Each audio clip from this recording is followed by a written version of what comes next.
जी हाँ दोस्तों, एक स्टूडेंट का लाइफ टॉप लाइफ होती है यार। उसका कोई काम नहीं है, पढ़ना, सिर्फ पढ़ना। खाने का टाइम फिक्स है ना, कोई सोने का टाइम फिक्स है, बस पढ़ते रहना। स्टूडेंट ऑलरेडी प्रेशर में ही होती है। अगर प्रेशर में कोई कमी होती है, उनके पड़ोसी, रिश्तेदार, यहाँ तक उनकी माँ बाप और प्रेशर बढ़ा देती है। भाई आप तो अभी कोई किसी जगह में जाकर बड़ी बिजनेस स्टार्ट नहीं कर सकते हो, बट आपका पास तो कोई लाखों रुपया नहीं है। भाई आपका काम क्या है? पढ़ना, लर्निंग। बट आपका पास एजुकेशन है, यानी कि आपका पास राइट एजुकेशन है। भाई आप कुछ भी कर सकते हो किसी भी मोमेंट में, अगर आपका पास राइट एजुकेशन होना चाहिए है। राइट एजुकेशन मीन्स क्या है कि राइट एजुकेशन मीन्स आपको किसी भी फील्ड में आपको टॉप रैंक में हासिल करना चाहिए। भाई नहीं तो आप कम से कम एवरेज स्टूडेंट तो बनना चाहिए। चलिए हम डायरेक्ट टॉपिक के ऊपर बात करेंगे कि आपकी कीमती टाइम वेस्ट ना करके कम शब्दों में इस टॉपिक के बारे में हम बात करेंगे कि भाई आप रियली एक टॉपर स्टूडेंट बनना चाहते हो या तुम एक रियली सफल स्टूडेंट बनना चाहते हो, तो ये वीडियो आपके लिए बेस्ट है। आप एक सुनसान जगह में जाकर आपको एड पेड लगा करके मेरे बातों को, यानी कि मेरे शब्दों को आपको बड़ी ध्यान से आपको सुनना पड़ेगा। आपको YouTube में बहुत वीडियो मिल जाएंगे कि बहुत सारे मोटिवेशन स्पीकर कहते हैं कि ये करो, वो करो, ऐसे पढ़ो, तुम भी टॉपर बन सकते हो। हर भाई इस वीडियो में कुछ हम अलग सीखेंगे। पॉइंट नंबर 1, सुबह जल्दी उठने का आदत डाली है। अगर तुम किसी भी फील्ड में सफल ना आने का कारण या रीजन एक ही है कि बट तुम्हारा कोई टाइम सेट नहीं है। कभी 8 बजे उठते हो, कभी 10 बजे उठते हो, कभी 11 बजे उठते हो। तुम इसीलिए फेलर हो, तुम इसीलिए एक स्मार्ट स्टूडेंट नहीं बन पा रहे हो, कि इसीलिए तुम टॉप नहीं कर पा रहे हो किसी भी फील्ड में। एक सबसे गलती, यानी कि तुम सुबह जल्दी उठना आदत डाली है या होना चाहिए है। या एक दिन में कितने घंटा? 24 घंटा। अगर 24 घंटा में अगर हम पाठ करें या डिबेट करें, सुबह का टाइम ही बेस्ट है। अगर एक स्टूडेंट हो, अगर तुम 3 बजे उठेंगे, अरे तभी भी तुम 8 घंटा पढ़ सकते हो या 6 घंटा पढ़ सकते हो आराम से, कि 7 घंटा भी पढ़ सकते हो। या तुम 4 बजे भी उठोगे ना, हर तुम 6 घंटा बढ़िया से पढ़ पाओगे पूरी डिसिप्लिन के साथ। तो भाई आप एक स्मार्ट स्टूडेंट बनना चाहते हो, कि आप एक किसी भी फील्ड में टॉप स्टूडेंट बनना चाहते हो, भाई बेस्ट है कि एक सुबह का टाइम है, तुम सुबह जल्दी उठना आदत डाली है। और तुम सुबह का टाइम में पढ़ करके तुम जीत सकते हो या चीता बन सकते हो। क्या एक टॉपर स्टूडेंट रियल में बन सकते हो।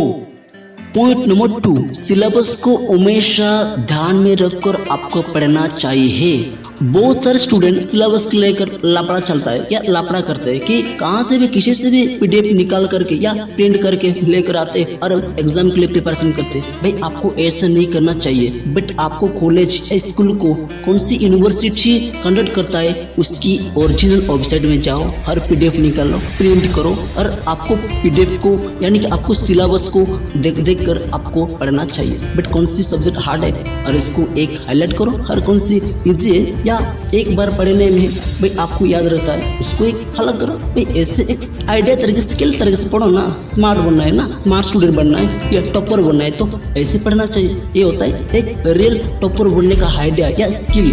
तो मैं कहना चाहता हूँ कि सिलेबस को हमेशा ध्यान में रखकर पढ़ना चाहिए। तुम एक रियली एक अव्वल दर्जी या टॉपर स्टूडेंट बनना चाहते हो, कि आपके लिए पॉइंट नंबर 3, क्वेश्चन पेपर को सॉल्व करना सीखो।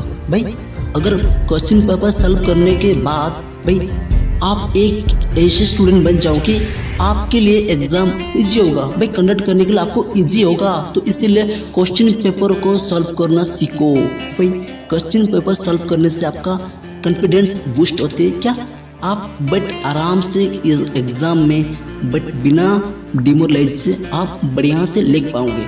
ये था आपके लिए point number 3, question paper solve करना सीखो या प्रैक्टिस करना सीखो। अभी बात करेंगे पॉइंट नंबर 4। ये वेरी सिंपल पॉइंट कि आपकी पढ़ने का रिसोर्स कम होना चाहिए।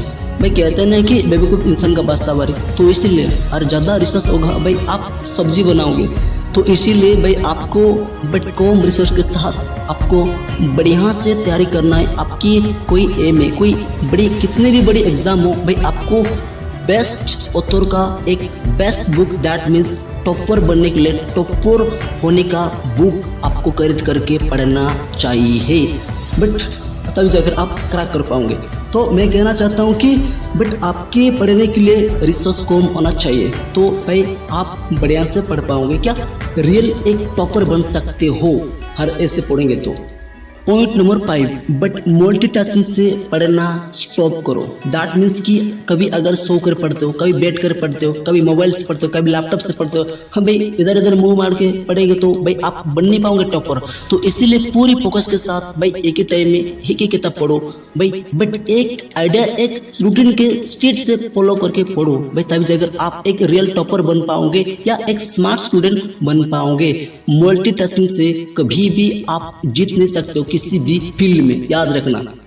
पॉइंट नंबर 6, रिवीजन करना बहुत जरूरी है आपके लिए। अगर कोई सब्जेक्ट कंप्लीट हो चुका है उसको बार बार रिवीजन करना बहुत जरूरी है आपके लिए। क्यों? क्योंकि रिवीजन करेंगे तो भाई अच्छे से अच्छे बढ़िया से एग्जाम में लिख पाओगे। दैट मीन्स कि टॉप करने का चांस बढ़ जाता है। तो ये था point number 6। Point number 7, exam को कभी भी खुद पर हावी मत होने देना भाई। क्यों? क्योंकि आप प्रेशर बन जाओगे, तो इसीलिए एग्जाम को कभी भी किसी भी मोमेंट में खुद पर हावी मत होने देना। और पॉइंट नंबर 8, कट ऑफ का पीछे कभी भी मत भागना। मेहनत का फल आपको हिसाब से मिल ही जाएगी, यानी कि मेहनत के हिसाब से आपको मिल ही जाएगी। दैट मीन्स कट ऑफ का पीछे कभी भी मत भागना। तो दोस्तों मैं फिर से आपको रिवाइज करता हूँ 1 by 1। सुबह जल्दी उठने का आदत डालिए। पॉइंट नंबर 2, यानी कि सिलेबस को हमेशा ध्यान में रखना चाहिए। पॉइंट नंबर 3, क्वेश्चन पेपर को सॉल्व करना चाहिए। पॉइंट नंबर 4, आपके पढ़ने का रिसोर्स कम होना चाहिए। Point number 5, multitasking